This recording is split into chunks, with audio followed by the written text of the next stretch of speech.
Isang mapagpalang araw sa lahat ng tagapakinig sa ating programa. Muli tayo nagbabalik upang magbahagi ng kwentong kapupulutan ng aral ng ating mga listeners. Pero bago muna ang lahat, huwag po ninyong kalilimutang mag-subscribe at i-click ang bell button para parati kayong updated sa ating newly uploaded videos. Huwag din kalilimutang pindutin ang notification bell para kayo ay ma-notify every time na mag-upload tayo ng bagong kwento. Sinubsob ko ang mukha ko sa niya. Nilabas ko ang makapangyarihang dila. Pero mabato ang nasuyod nito. Hello mga kabebe. Isang mapagpala sa lahat ng tagapakinig sa inyong programa. Itago mo ko sa pangalang Leroy. At ito ang aking My Bebe Love Story. Meron akong nakakadate. Marami sila. Pero may isang babae na talaga namang Gina G ako. As in, gigil ako. Bakit? Dahil sa angkin niyang kagandahan. Sa totoo lang, mga kabebe, sa lahat ng mga dinedate ko, siya ang pinakamaganda, pinakamakinis, at pinakamasarap kausap. At eto na nga ang nangyari mga kabebe. Dumating sa punto na gusto ko na talaga siyang maangkin. 3 buwan na nga kami nagde-date pero wala pa rin bakbakang nagagawa o nagaganap, as in nakakalungkot at nakakababa ng pride. Dahil may itsura naman ako. Pogi naman daw ako. Pero bakit ganoon? Hindi ko mapapayag ang babaeng ito na itago natin sa pangalan Paki, as in pakipot. Pero isang araw mga kabebe, ang lakas ng ulan, nanggaling pa nga kami sa dinner date namin. Nang bigla na nga lang bumuhos ang isang malakas na ulan at basang-basa kami parehong pumasok ng sasakyan. Medyo malayo pa nga ang kanyang uuwian kaya tinanong ko na nga siya, Paki, gusto mo ba na magpahinga muna? Akala ko nga hindi siya at ipipilit na makauwi na siya.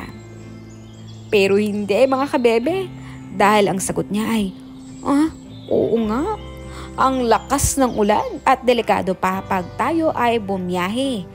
Meron ba ditong matutuluyan? Pagkarinig ko nga nun, parang tumayo agad. Naku ang aking mga balahibo. Dahil nga sa kaba at excitement na aking nadarama. At eto na nga mga kabebe, syempre alam namang humindi pa ako at magmaang-maangan na wala akong alam na malapit na pahingahan. Kaya naman dumiretso na kami sa lugar ng pahingahan. Pagkapasok nga namin sa garahe ay umakyat na kami, hindi sa rurok ng kaligayahan wala pa doon, kung hindi sa kwarto. Pumasok kami ng kwarto na kaming 2 lamang. Dala-dala ko ang ibang t-shirt at boxer shorts ko na nakalagay lamang sa aking sasakyan. Sakto, meron akong extra na pwedeng ipahiram kay Paki. Sinabi ko nga sa kanya na siya muna ang unang maligo para hindi siya mahiya sa akin. Sumagot naman siya at ako naman ay naghihintay na nakalabas ang ngiti sa aking labi. Yes mga kabebe, habang naririnig ko ang patak ng tubig mula sa shower room ay ang saya-saya ko Excited na ako sa mga susunod na posibleng maganap. Ang pagpayag ni Paki ay isang hudyat na pwede ko siyang paki-alaman. Kaya't eto na, mga kabebe. Lumabas na nga siya ng shower room. Bagay na bagay sa kanya ang maluwag na t-shirt at boxer shorts ko. Nai-imagine ko na kung ano ang nasa loob nito. Maya-maya pa nga ay ako naman ang nag-shower. Habang nag-shower ay kinuskus ko ang lahat ng kasingitan ko kahit ano mang kalilim-liman ng aking katawan. Para naman hindi ako mapahiya kay Paki at wala siyang maging komento sa unang sabak namin. Kaya eto na nga ang mga naganap na susunod. Lumabas na nga ako ng shower room. Pagkalabas ko nga ng shower room, natatnan ko si Paki na nakahanda na. Nagse-cellphone si Paki at ako naman ay nakasuot na rin ng boxer shorts. Humiga na rin nga ako sa kama. Pagkahiga ko nga sa kama ay nagkwentuhan muna kami ng bahagya.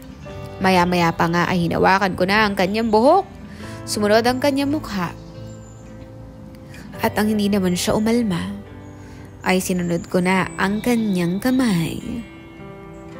At nung mukhang hindi naman siya nagpupumiglas, ay ginawa ko na ang hindi dapat gawin nang hindi naman mag-asawa.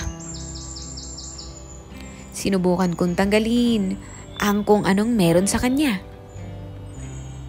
Sabi ko sa kanya, okay lang ba?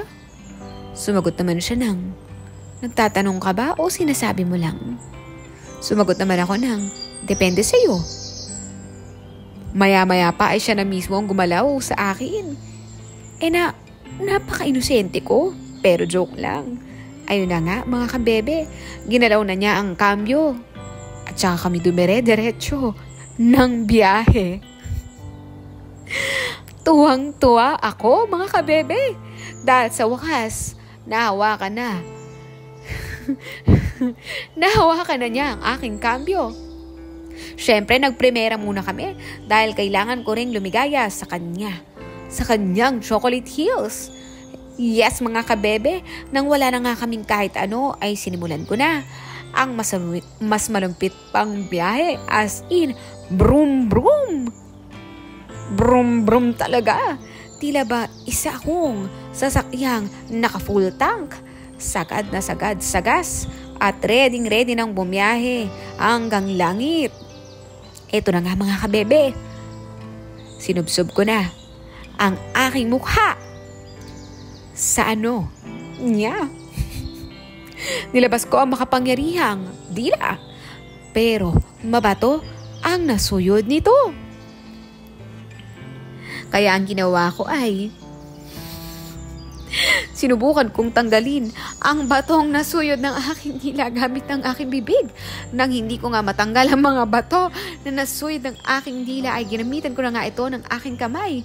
Nasira ang aking pagmamaneho dahil pakiramdam ko ay nakadaan kami sa isang mabatong kalsada.